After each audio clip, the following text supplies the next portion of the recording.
नमस्कार, MT talk show में आपका स्वागत है। जैसे जो है विधानसभा का चुनाव नज़दीक आ रहा है, जैसे जो है उत्तर प्रदेश विधानसभा का चुनाव नज़दीक आ रहा है, सबसे ज़्यादा जो है घमासान दलित वोट को अपनी तरफ करने का है। एक तरफ समाजवादी पार्टी जो है वो पीडीए का नारा दे करके जो है पिछड़ा दलित अल्पसंख्यक का कार्ड खेल रही है, और समाजवादी पार्टी नेता रामजी लाल सुमन लगातार जो है सुर्खियों में बने हुए हैं। वो कर्णी सेना ने जो है उन पर हमला करके समाजवादी पार्टी को एक और बड़ा जो है मुद्दा दिया। समाजवादी पार्टी के ऊपर जिस तरीके से हमला बहुजन समाज पार्टी करती है और भाजपा तो करती ही है, उसी तरीके से एक तुरुप का इक्का चल दिया है चंद्रशेखर आज़ाद ने। नगीना के सांसद चंद्रशेखर आज़ाद ने क्या कहते हैं कि मुख्यमंत्री योगी आदित्यनाथ को एक चिट्ठी लिखा है। उन्होंने चिट्ठी लिखा है और उसमें उन्होंने कहा है कि जो है समाजवादी पार्टी की पूर्ववर्ती सरकार पर दलितों के साथ खुले तौर पर भेदभाव होते थे। चंद्रशेखर ने योगी आदित्यनाथ को पत्र लिखकर मांग किया है कि 2012 से 2017 तक की सपा सरकार की नियुक्ति प्रक्रियाओं की जांच कराई जाए। चंद्रशेखर ने जिस तरीके से समाजवादी पार्टी के कार्यकाल में जो नियुक्तियों की जांच कराने की मांग की, बैठे बैठाए भारतीय जनता पार्टी को मुद्दा दे दिया। और ऊपर से अगर चंद्रशेखर ये कहते कि जो है फलासन से फलासन तक नहीं बल्कि फलासन से अब तक जितनी जो है नियुक्तियां हुई हैं उस पर जांच कराई जाए तो कुछ बात दूसरी होती। लेकिन उन्होंने जब जो है समाजवादी पार्टी के सरकार के कार्यकाल के तहत की नियुक्तियों पर जो है भेदभाव का आरोप लगाया और दलित समाज के साथ जो है भेदभाव का आरोप लगाया, तो इससे स्पष्ट हो गया कि सपा से जो है उनकी नज़दीकी नहीं है और उनको भी इस बात का डर है कि समाजवादी पार्टी के साथ दलित मतदाता जुड़ेगा तो उनके साथ क्या होगा। उन्होंने अपने पत्र में दावा किया है कि सपा सरकार ने उस दौरान जानबूझकर अनुसूचित जाति और अनुसूचित जनजाति के अभ्यर्थियों की नियुक्ति नहीं की। उन्होंने इसे द्वेषपूर्ण और दलित विरोधी मानसिकता का परिणाम बताया। उनका आरोप है कि सरकार ने संवैधानिक आरक्षण नियमों का पालन नहीं किया और हजारों योग्य अभ्यर्थियों को रोजगार से वंचित कर दिया। ये चंद्रशेखर आज़ाद ने अपने पत्र में जो है मुख्यमंत्री को लिखा है। नगीना के सांसद ने कहा कि यह मुद्दा केवल नौकरियों का नहीं है बल्कि सामाजिक न्याय का है। उन्होंने मुख्यमंत्री योगी आदित्यनाथ से अपील की कि वह इस मामले को गंभीरता से लें और उन दलित युवाओं को न्याय दिलाएं जिनका हक जो है वो छीना गया है। गौरतलब है कि 2012 से 2017 के बीच प्रदेश में समाजवादी पार्टी की सरकार थी जिसके मुखिया अखिलेश यादव थे। उस समय कई सरकारी विभागों में भर्तियों को लेकर विवाद हुए थे, खासकर आरक्षित वर्गों से जुड़े अभ्यर्थियों की नियुक्तियों में देरी हुई थी। प्रतिक्रियागत खामियां और आरक्षण नियमों की अनदेखी जैसे आरोप लगे थे। कई भर्ती परीक्षाएं तो रद्द हुई थी या लंबे समय से अटकी रही। चंद्रशेखर आज़ाद भीम आर्मी के संस्थापक हैं और आज़ाद समाज पार्टी के राष्ट्रीय अध्यक्ष भी हैं। दलित मुद्दों को लेकर पहले में भी मुखर रहे। नगीना सीट से उनकी जीत ने यह साबित किया है कि दलित समुदाय पारंपरिक दलों से हटकर नए विकल्प की तलाश कर रहा है। ऐसे में उनका यह हमला सपा के लिए राजनीतिक रूप से असहज स्थिति तो पैदा कर सकता है, साथ में भाजपा की भी अग्नि परीक्षा है। चंद्रशेखर ने एक तीर से दो निशाने किए। अगर भारतीय जनता पार्टी उनके पत्रावली को नहीं सुनती है, शिकायत की जांच नहीं करती है, तो एक तरह से भाजपा के बारे में भी यह दावा कर सकते हैं कि मैंने पत्र लिखा लेकिन दलित विरोधी सरकार होने की वजह से उसने जांच नहीं कराई। और दलित समाज का वोट अपनी तरफ लेने के लिए उन्होंने जो है अखिलेश सरकार पर जो है वो किया कि अखिलेश सरकार के ही कार्यकाल की जांच की मांग की, जिससे जो है ये लगता है कि समाजवादी पार्टी जो है दलित विरोधी है। ऐसी ही बात सिद्ध करने में जो है मायावती भी लगी हुई है। समाजवादी पार्टी को हर वक्त दलित विरोधी कहती हैं, जबकि समाजवादी पार्टी में अगर आप देखें आज की तारीख में अवधेश प्रसाद को अनरिजर्व सीट पर, अयोध्या की सीट पर अवधेश प्रसाद को जो है टिकट दिया सपा ने और वे सांसद बने। यहाँ तक कि क्या कहते हैं आर के चौधरी को मोहनलालगंज से जो है सांसद बनाया समाजवादी पार्टी ने। इंजीत सरोज को जो है के लड़के पुष्पेंद्र को जो है कौशाम्बी से सांसद बनाया। प्रिया सरोज मछली शहर से जो है मतलब सपा की सांसद है। समाजवादी पार्टी में दलित सांसदों की भरमार है। ऊपर से रामजी लाल सुमन जो है वो राज्यसभा के सांसद हैं। रामजी लाल सुमन ने राणा सांगा को लेकर एक विवादित बयान दिया था, जिसकी वजह से करणी सेना लगातार राणा सांगा के ऊपर दिए गए बयान को लेकर रामजी सुमन पर हमलावर है। यहाँ तक कि रामजी लाल सुमन कहीं जाते हैं तो उन पर जो है हमला करने की कोशिश की जाती है। भले हमला सांकेतिक हो, कहीं टायर फेंका जा रहा है, कहीं कुछ किया जा रहा है, लेकिन यह गंभीर रूप भी ले सकता है। कानून व्यवस्था पर जो है बहुत बड़ा सवाल उठाता है कि आखिर इस तरीके की चीज़ें क्यों आ रही हैं। करणी सेना के अध्यक्ष कुछ भी बोलने के लिए जो है फ्री हैं, वो बोल देते हैं, और जो है यहाँ तक कि क्या क्या भाषा बोलते हैं उसको बताया नहीं जा सकता है। लेकिन जिस तरीके से समाजवादी पार्टी, अच्छा अब मामला ये आता है कि आखिर समाजवादी पार्टी और चंद्रशेखर में ये दूरियां क्यों हैं। बहुत लोग कहते थे कि चंद्रशेखर से गठबंधन हो जाएगा तो बसपा कमजोर होगी या दलित वोट जो है हर जगह मिल जाएगा, लेकिन अखिलेश यादव की दूसरी ही चाल है, जिसकी शिकायत मायावती ने पहले ही किया था।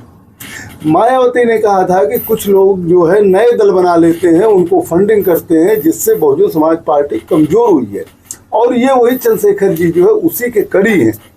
चंद्रशेखर जी गठबंधन करने के उसमें थे विधानसभा 2022 में, लेकिन सपा से बात नहीं बन पाई और गठबंधन नहीं हो पाया। जब चंद्रशेखर का गठबंधन नहीं हो पाया, हालांकि वो नगीना से 2024 का चुनाव लड़े लोकसभा का, और जो है दोनों पार्टियां लड़ी, सारी पार्टियां लड़ी, लेकिन उनको जो है जीत मिल गई।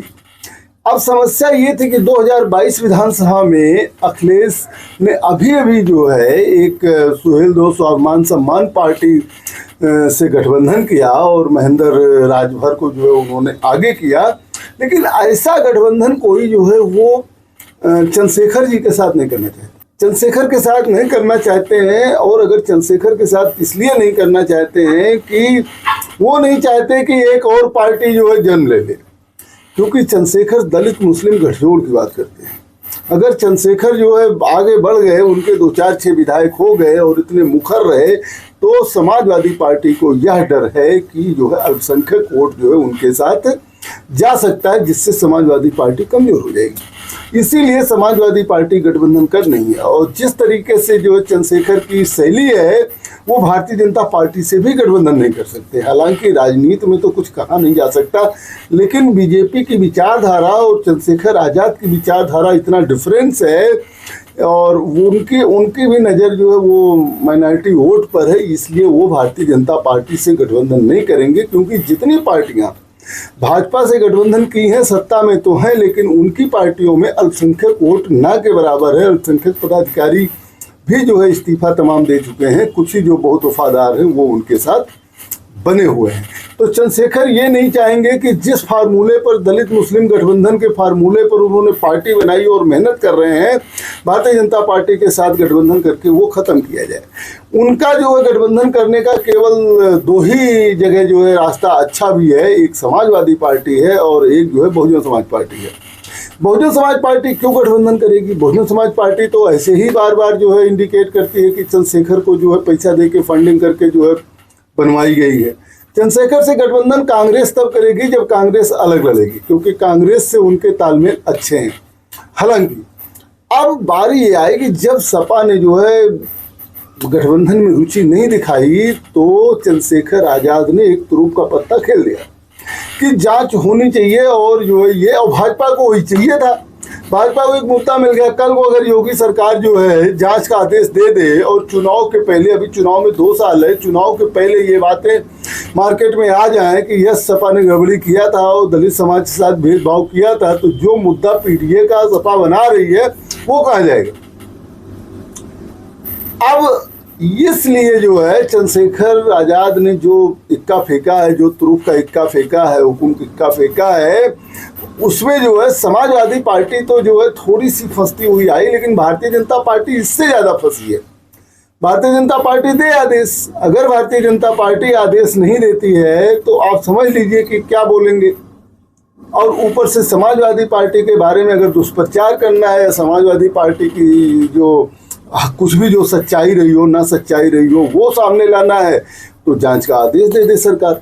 चंद्रशेखर जो है अपने को कह रहे देखो मैंने मांग किया और जांच हुई और वास्तव में सपा जो है दलित विरोधी है, जबकि सपा अपने को जो है दलित समर्थक और दलित तमाम सांसदों को आगे करके तमाम जो है तरह से सम्मान दे करके ये कोशिश में लगी हुई है कि 2027 में भारतीय जनता पार्टी को उखाड़ के फेंका जाए। दूसरी तरफ मायावती है बहुजन समाज पार्टी के नेता, वो भी जो है लगातार प्रयास कर रही, हालांकि उनका भी जो है हमला समाजवादी पार्टी पर ही ज्यादा होता है। अब दलित समाज का वोट लगभग 21% है। दलित समाज का वोट उत्तर प्रदेश में लगभग 21% है। अब 21% के जो है बड़े बड़े 4 स्टॉक होल्डर बन गए। बड़े स्टॉक होल्डर में हम बहुजन समाज पार्टी को मान सकते हैं। अभी बहुजन समाज पार्टी के पास लगभग 10% वोट तो दलित समाज का है ही है।